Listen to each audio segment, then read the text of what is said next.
नमस्कार। आज हम आए हैं सिंधी समाज के बाबा कल्याणदास दरबार में। ये गादी श्रीमान 1008 जगत गुरु श्री चंद्र उदासीन से शुरू हुई है।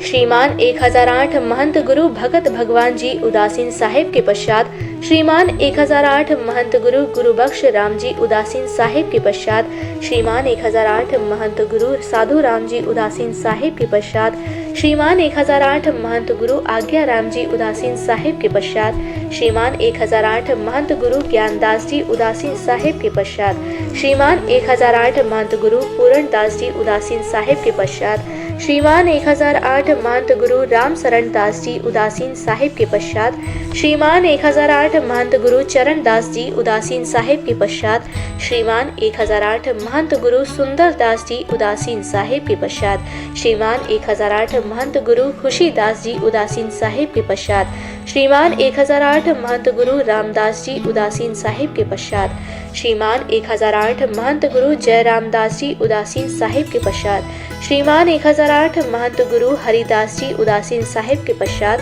श्रीमान 1008 महंत गुरु भगत दास जी उदासीन साहिब के पश्चात श्रीमान 1008 महंत गुरु जुगत राम जी उदासीन साहिब के पश्चात श्रीमान 1008 गुरु कृपा राम जी उदासीन साहिब के पश्चात श्रीमान 1008 महंत गुरु सरन दास जी उदासीन साहिब के पश्चात श्रीमान 1008 महंत गुरु गुरुमुख दास जी उदासीन साहिब के पश्चात श्रीमान 1008 महंत गुरु कल्याण दास जी उदासीन साहिब के पश्चात श्रीमान 1008 महंत गुरु प्रयाग मुनि के पश्चात श्रीमान 108 महंत गुरु तुलसीदास जी उदासीन साहिब के पश्चात वर्तमान में महंत श्री जयेश दास जी उदासीन गादी नशीन है।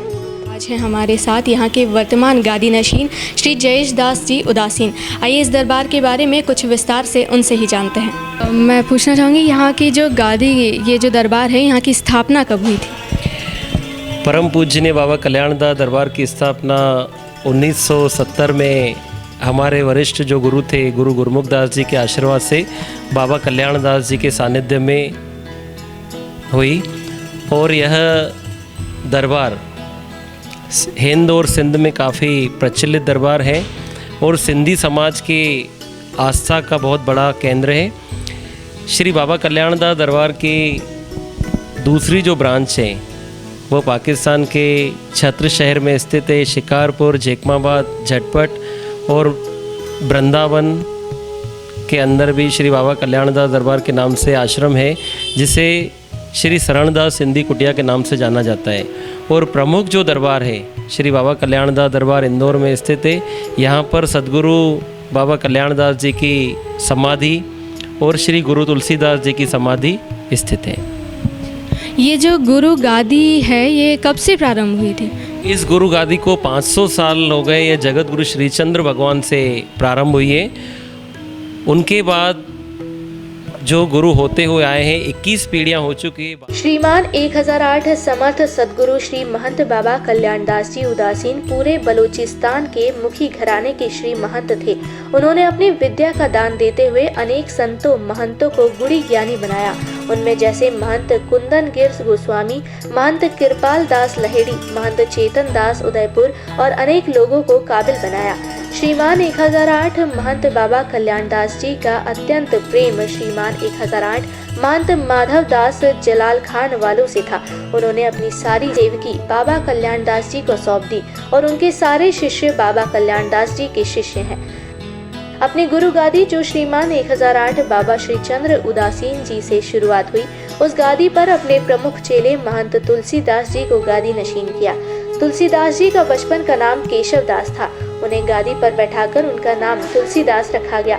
ये गादी काफी प्रसिद्ध है। इस गुरु गादी की महिमा बहुत महान है।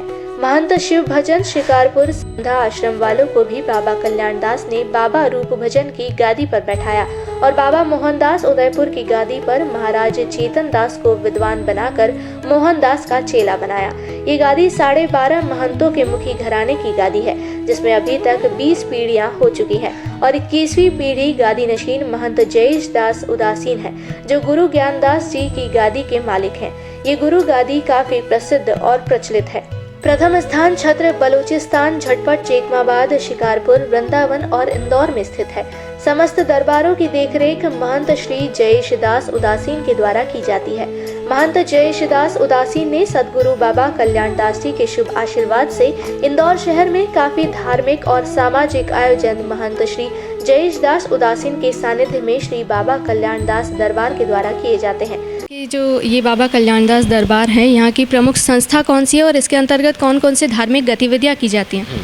श्री बाबा कल्याण दास दरबार की प्रमुख संस्था श्री जयेश प्रार्थना रिलीजन स्टेट है। इसमें हमारे द्वारा काफ़ी धार्मिक आयोजन किए जाते हैं, जिसमें सबसे बड़ा आयोजन मोरोद गांव इंदौर के अंदर खंडवा रोड पर जो स्थित है, वहाँ पर हमारे पास सेवा वाली गाय है। सिर्फ वहाँ गायों की सेवा की जाती है और वहाँ पर हमारा कोई भी दूध का कोई भी प्रोडक्शन नहीं है। वहाँ पर गायों की सेवा की जाती है और हमारी जो संस्था है उनके द्वारा लावारिस लाशों का अंतिम संस्कार कराया जाता है, गरीब लोगों की मदद की जाती है और काफ़ी धार्मिक आयोजन, विशाल भंडारे होते हैं और काफ़ी गरीब लोगों की मदद की जाती है। तो सर, हम जानना चाहेंगे आपसे कि इंदौर में ये जो बाबा कल्याण दास जी का जो ये दरबार है, तो यहाँ पर मुख्य आकर्षण का केंद्र क्या है?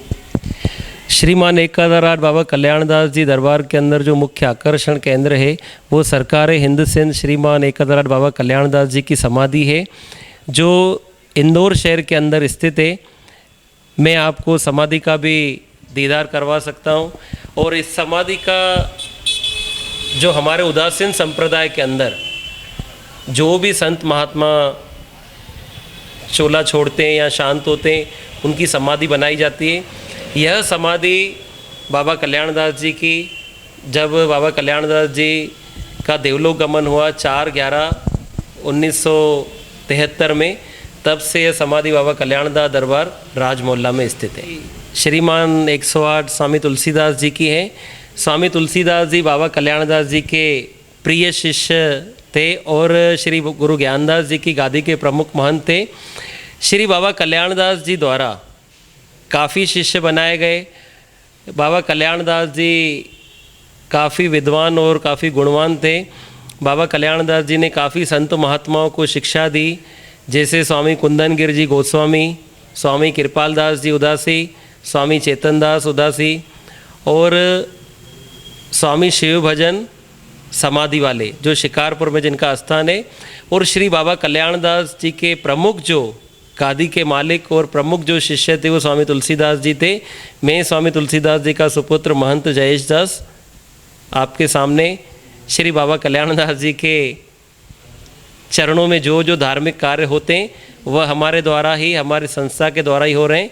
और बाबा कल्याण दास जी के चरणों में हम यह आशीर्वाद चाहेंगे और सारी संगत के लिए, सारी धर्म प्रेमी जनता के लिए यह भी बाबा कल्याण दास जी से निवेदन करेंगे, उनसे आशीर्वाद चाहेंगे कि सारी जनता जहाँ भी हो हमेशा हंसती फूलों की तरह मुस्कुराती रहे। तो सर, जैसे कि भारत में तो आपके कई शिष्य हैं और पाकिस्तान में भी आश्रम कई सारे स्थित है, तो वहाँ की जनता का इन आश्रम को लेके क्या रिस्पॉन्स है? मतलब वहाँ की जनता मतलब किस तरह के आदर सत्कार, और वहाँ पे कितने शिष्य होंगे?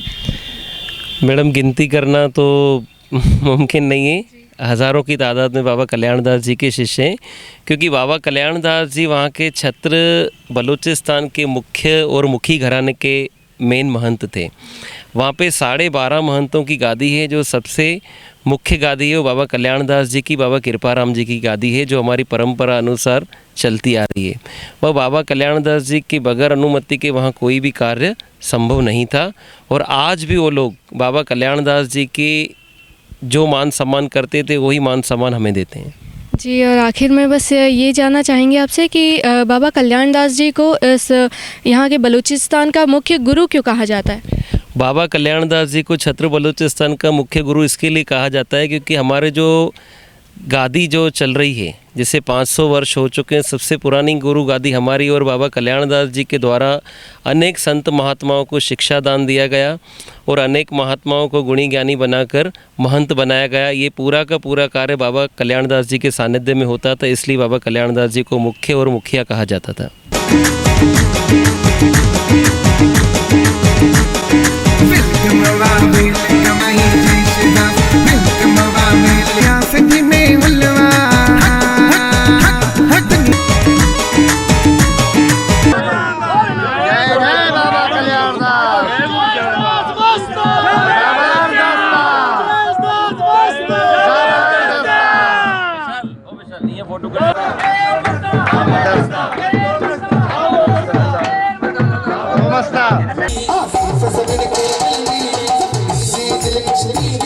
दर्शन पाठ ले करदी बाबा जी मोहब्बत मिलदी पाए पाए पाए होश के दा जोड़ा पाए होश के दा पाए होश के दा जोड़ा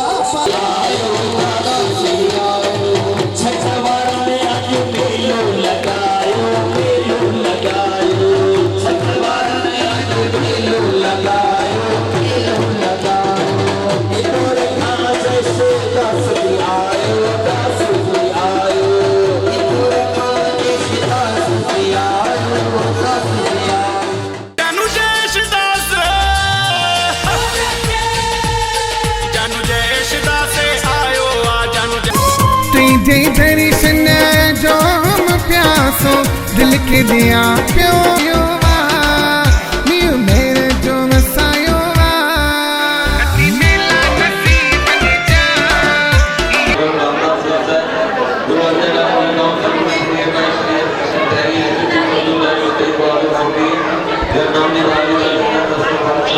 जैसे महंत तुलसीदास गुरु कल्याणदास गौशाला। ये गौशाला मैरोद गांव खंडवा रोड पर स्थित है। इस गौशाला में जितनी भी गायें हैं वो बगैर दूध वाली, लाचार व बीमार गाय हैं। इन गायों को मरणोपरांत विधि विधान से इनका क्रियाकर्म होता है। श्री महंत तुलसीदास गुरु कल्याणदास ब्लड बैंक में सैकड़ों युवाओं द्वारा रक्तदान किया जाता है। श्री कल्याण सेवा मंडल इंदौर, भोपाल, मलकापुर द्वारा अनेक धार्मिक और सामाजिक आयोजन किए जाते हैं। श्री हिंद सिंध रक्षा समिति द्वारा लावारिस लाशों का अंतिम संस्कार करवाया जाता है, चाहे वो किसी भी समाज का हो। श्री जयेश प्रार्थना कल्याण प्राथमिक ट्रस्ट द्वारा गरीबों की सहायता व बीमार लोगों को दवाई की व्यवस्था करवाई जाती है। श्री जयेश प्रार्थना पशु चिकित्सालय में बीमार व लाचार गायों का इलाज व सेवा की जाती है। श्री जयेश प्रार्थना रिलीजन स्टेट द्वारा संचालित गौशाला में, और आज भी हमारे साथ मौजूद हैं यहाँ के वर्तमान गादी नशीन श्री जयेश जी। तो उनसे जानते हैं इस गौशाला के बारे में। सर, इस गौशाला का मुख्य उद्देश्य क्या है? इस गौशाला का मुख्य उद्देश्य सिर्फ़ और सिर्फ गायों की सेवा। हमारे पास जितनी भी गाय हैं सब गाय बगैर दूध वाली है। सिर्फ सेवा के उद्देश्य से हमारी गौशाला बनाई गई है।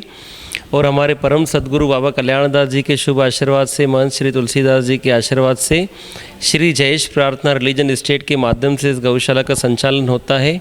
और यहाँ पर जो भी गाय हैं उनको सद्भावना और सेवापूर्वक उनकी सेवा होती है। और गायों के मरने के बाद उनका विधि पूर्वक हिंदू रीति रिवाज द्वारा जो भी होता है कि भाई अगर गाय को दफनाना है तो दफनाया जाता है या गाय का दाह संस्कार किया जाता है। यह कार्य बहुत कम जगहों पर होता है और मेरे हिसाब से शायद इंदौर के अंदर तो सिर्फ हमारी गौशाला में ही हो रहा है। जी, तो जैसा कि आपने बताया यहाँ पे मौजूद सारी गायें हैं जो बिना दूध वाली हैं। तो यहाँ पर जैसे ज़्यादातर गौशालाओं में ऐसा होता है कि गायों से प्राप्त होने वाले दूध को बिक्री के लिए भेजा जाता है। तो यहाँ पर ऐसा कोई लाभ से रिलेटेड कोई काम? हमारे यहाँ पर कोई किसी चीज़ का ना दूध बेचा जाता है, न हमें किसी लाभ की आवश्यकता है। हम लोग तो श्री कृष्ण भगवान के चरणों में गौशाला समर्पित कर दिए, वही हमारी गौशाला चलाते हैं, वही हमें लाभ देते हैं। हम कहीं से कोई लाभ अर्जित नहीं कर सकते। तो ये काफ़ी बड़े स्तर पे ये सारा जो काम है ये सारे बड़े स्तर पे किया जा रहा है। और जैसे कि मेन सिटी से लेकर बहुत अंदर तक इस गांव में ये सारा काम किया जा रहा है। तो जाहिर सी बात है कि यहाँ पे बहुत सारे कार्यकर्ता काम करते होंगे, मतलब बहुत सारे लोग होंगे जो इसके लिए यहाँ पे अपने रखे होंगे या जो यहाँ पे अपनी सेवा देते होंगे। इस गौशाला के अंदर जो मेन जो काम करने वाले हमारे दरबार के अनुयायी हैं, बड़े बड़े पैसे वाले बड़े बड़े घरानों के लोग जो अपने घर में किसी जूठे गिलास को भी नहीं उठाना पसंद करते और यहाँ आकर गायों की सेवा करते हैं। मैं बहुत आभारी हूँ अपने सद्गुरुओं का और बहुत ही आभारी हूँ उन भक्तों का जो हमारी गौशाला में सेवा देते हैं। तो यहाँ पे जयेश प्रार्थना स्टेट जो है प्रार्थना स्टेट, तो इसमें ये गौशाला के संचालन के अलावा और कौन कौन सी गतिविधियाँ और कौन कौन से कार्य किए जाते हैं? श्री जयेश प्रार्थना रिलीजन स्टेट के माध्यम से काफ़ी धार्मिक आयोजन होते हैं, जिसमें सबसे बड़ा कार्य हमारी गौशाला जो सुचारू रूप से चल रही है। उसके अलावा हम लोग गरीबों के वास्ते श्री जयेश प्रार्थना अन्न क्षेत्र का आयोजन किया गया है, जो हर सप्ताह के एक दिन संडे को अन्न क्षेत्र लगाया जाता है। उसमें काफ़ी गरीबों को भोजन व्यवस्था दी जाती है। और उसके अलावा गरीब बस्तियों में अनाज बांटा जाता है। श्री महंत तुलसीदास गुरु कल्याणदास जी के नाम सर एक हमारा ब्लड बैंक भी है, जिसमें 700-800 लड़के रक्तदान देकर लोगों का जीवन बचाते हैं। हमने गौशाला देखी है, आपके जितने भी संचालन हैं इनका गौरक्षा वगैरह और उनसे रिलेटेड जो भी काम होता है हमने गौशाला देखी, लेकिन ये जो स्थान है जहाँ पे हम अभी खड़े हैं ये क्या है? यहाँ पर मैडम गायों को दफनाया जाता है। ये गायों का शमशान है, क्योंकि क्या है हम लोग हिंदू रीति रिवाज के अनुसार भगवान न करे अगर कोई गाय शांत हो जाती है तो उसको बाकायदे नमक और कफन वगैरह रखकर उसे दफनाते। ये जैसे गौशाला का शुरू से हमारा सिद्धांत, जब से हमने गौशाला बनाई है, पहले सामने शमशान था, वहाँ पर हम लोग दफनाते थे, तो वहाँ के लोगों ने ऑब्जेक्शन क्रिएट करना शुरू कर दिया कि यहाँ पे गायों को नहीं दफना है। तो हमने इसके लिए अपने गौशाला के अंदर ही एक ऐसा प्रेमाइसेस नियुक्त कर लिया जहाँ पर गाय दफनाई जाती है। हम लोग गायों को मरने के बाद भी पूरा सम्मान देते, उन्हें पशु नहीं मानकर गौ माता का दर्जा दिया गया है। और शास्त्रों में भी कहा गया है कि गाय के अंदर 33 कोटि देवताओं का वास है। उसी भाव से उनका पूरा का पूरा विधि पूर्वक जो भी कार्य होता है, ईश्वर परमात्मा ने हमें सेवा नसीब करी और सेवा करते हैं। सर जैसे कि यहाँ पे जितने भी कार्य किए जाते हैं बिना किसी लाभ के किए जाते हैं और कोई लाभ अर्जित नहीं होता, मतलब ये बहुत ही बड़े स्तर पे आप ये कार्य कर रहे हैं। लेकिन कई बार ऐसा देखा जाता है कि बहुत से लोगों में गायों के प्रति ऐसी भावनाएं, ऐसी संवेदनाएं होती नहीं हैं। तो आपको इस स्तर पर ये सारा कार्य करने की प्रेरणा कहाँ से मिली? आपको कहाँ से लगा कि आपको गायों के लिए इतना अच्छा ये काम करना चाहिए, गौरक्षा करना चाहिए और मतलब गायों के हित में इतने अच्छा कार्य करना चाहिए? ये कहाँ से आपने सोचा? मैडम हमारे बड़ों ने हमको संस्कार सिखाए थे कि भाई इंसान की सेवा तो इंसान कर सकता है, पर जो सबसे उत्तम जो सेवा है, जो बेजुबान जानवर होते हैं उनकी अगर सेवा की जाए तो बहुत ज़्यादा बेस्ट होता है। और हमारे आश्रम के बाहर जब हम लोग गायों को घास देते थे तो आए दिन लोग ऑब्जेक्शन क्रिएट करते थे, गंदगी हो रही है वो। तो उस दिन हमने प्रण कर लिया कि हम अपनी गौशाला बनाएंगे और वहाँ पर अपनी गायों को रखेंगे, जिन्हें अपने हाथों से रोज़ आकर उनकी सेवा भी करेंगे और उन्हें घास भी खिलाया जाएगा। श्री जयेश प्रार्थना ग्रुप द्वारा अनेक धार्मिक आयोजन किए जाते हैं। श्री जयेश प्रार्थना अन्न क्षेत्र द्वारा विशाल भंडारा व अनेक प्रसादी के कैंप लगाए जाते हैं और अनेक गरीब बस्तियों में भोजन प्रसादी सामग्री बांटी जाती है। श्री जयेश प्रार्थना रीजन स्टेट द्वारा बड़े बड़े धार्मिक आयोजन संपन्न करवाए जाते हैं। हम सौभाग्यशाली हैं जो परम सतगुरु बाबा कल्याणदास जी के अनुयायी शिष्य हैं और हम हर पल हर घड़ी अपने सतगुरु के चरणों में रहकर स्वयं को खुशनसीब समझते हैं। इस सरकारी हिंद सिंध बाबा कल्याणदास जी को हमारा सादर चरण वंदन है। तो जैसा कि आप सब ने देखा कि यहाँ के वर्तमान गादी नशीन श्री जयेश दास जी ने अपने श्रीमुख से इस दरबार के बारे में विस्तार से बताया। तो अब हम सब चाहेंगे कि आप यहाँ पर बाबा कल्याणदास जी की समाधि का दर्शन लाभ लें और अपने जीवन को सफल बनाएं।